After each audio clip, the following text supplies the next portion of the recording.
In the name of the holy and undivided Trinity, one God, amen.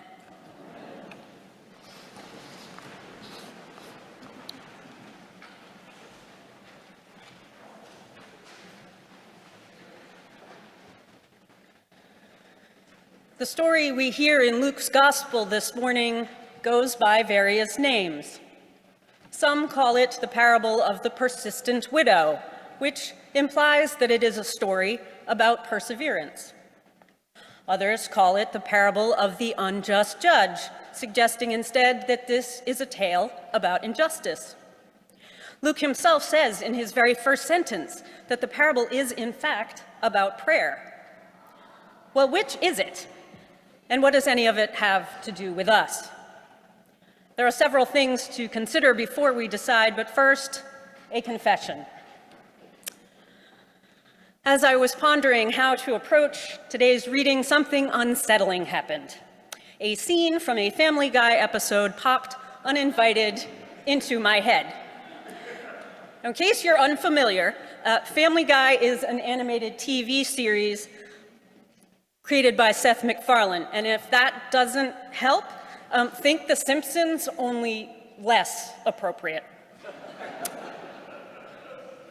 The show is about the mostly idiotic exploits of the suburban family with 3 children and a talking dog. The youngest child, Stewie, is a toddler with a huge football-shaped head and a baffling British accent. He is by far the most endearing and compelling character on the show, but you would not want him in your house. Now, ordinarily, folks, I cannot stand this program. So I was horrified when a clip from it came to me as I was studying Luke's Gospel. Now, Family Guy does take place in a fictional town in Rhode Island, so it could be that I was just thinking about home, but at any rate, Will happened to be walking by my office just as this connection was coming to me, and I was too appalled to tell him what I was thinking, so don't blame him if this goes poorly. So in this one episode, a vicious dog has snatched Stewie's teddy bear. Stewie's mother, Lois, wrestles the bear away from the dog, but not before the unfortunate bear is in tatters. Stewie is devastated, but Lois sews his beloved bear back together, at which point Stewie's gratitude manifests itself in constant nagging demands for his mother's attention. The following exchange provides a perfect example of this. Lois, Lois, Lois, Lois, Lois, Mom, Mom, Mom, Mommy, Mommy, Mommy, Mama, Mama, Mama, Mama, Ma, Ma, Ma, Ma, Mom, Mom, Mom, Mom, Mummy, Mummy, Mama, Mama. Are you all annoyed yet? Because I know I am. And this is intentional. We are supposed to be annoyed. Lois is at the end of her rope. What? She finally shrieks. Stewie is a nuisance, and his behavior has worn her down to her very last nerve. And now back to our regularly scheduled parable, the protagonist of which is an annoying woman with an annoying problem. The text tells us that this woman keeps coming to the same judge with the same plea. And this is important. We are meant to notice that this is not her first attempt to get the judge's attention, and we are meant to know that this isn't the nagging of an overwrought toddler. So before we try to understand her behavior any further, we must first recognize and acknowledge that an injustice has occurred. We don't know what it is, but Jesus wants us to know that this woman is a victim and that her pain and frustration are legitimate. Which brings me back to my original question. Is this story about the persistent widow whose constant badgering is as exhausting as Stewie's demand for attention? Surely such an irritating figure is an unlikely focus for a parable. Is it about the unjust judge? the authority figure whose reaction to being nagged sounds an awful lot like Stewie's mother's. What?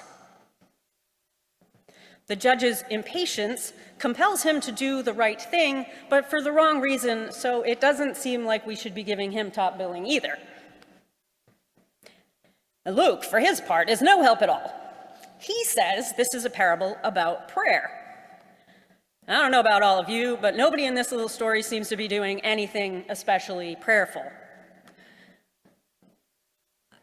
The judge flat out admits that he doesn't care about God or the widow, so it can't be him.